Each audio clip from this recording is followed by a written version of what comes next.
After all these years of informing plumbers of the lack of royalty in Imperial fortifications and being the choice of noobs in sprite-swapping 8-bit sequels, for the first time in 29 years, everyone's favourite cordycept is finally getting his own video game, with the puzzle platformer Captain Toad Treasure Tracker. True to Nintendo's excellent storytelling narrative, the game places you in the afro hat of the titular Toad, who is on a treasure tracking adventure with Toadette when the huge bird Wingo takes his golden star.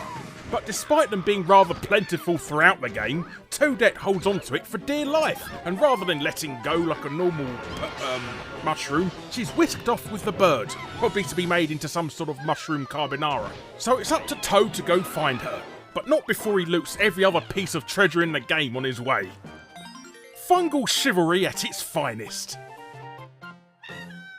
For those of you who have not played the Captain Toad levels in Super Mario 3D World, or Super Mario 3D World in general come to think of it, the Captain Toad levels were essentially a platform puzzle game where you would see new areas to explore by rotating the camera around the entire level.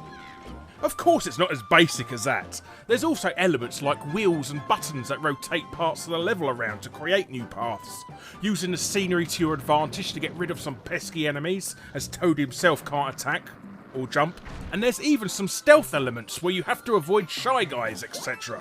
And these are all mixed up into one whole puzzle you need to solve every level. Captain Toad is rather devious too. What initially appears to be a simple puzzler to appeal to kiddies pulls in some real hair-pulling segments in later levels.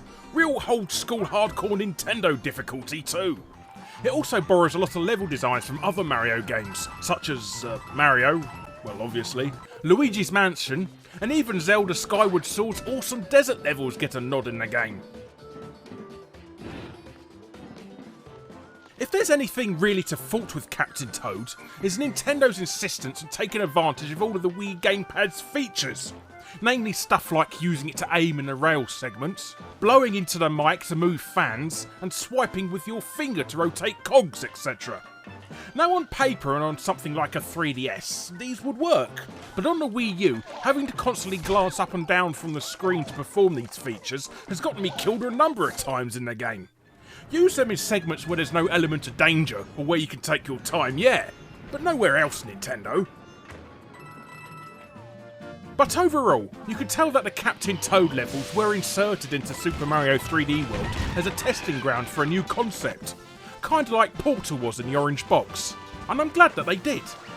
Nintendo's usual foray into puzzle games usually involves falling blocks, eggs, or drugs. So to try something completely different to what anyone else is doing, at least anyone who is not using a mobile device, was a great idea.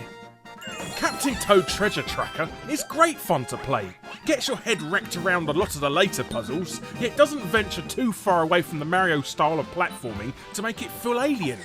It's one of the best and most original games to come out from the Big N in years. So it's well worth tracking down this treasure. Not so much the rescuing of fungal infected mutants though.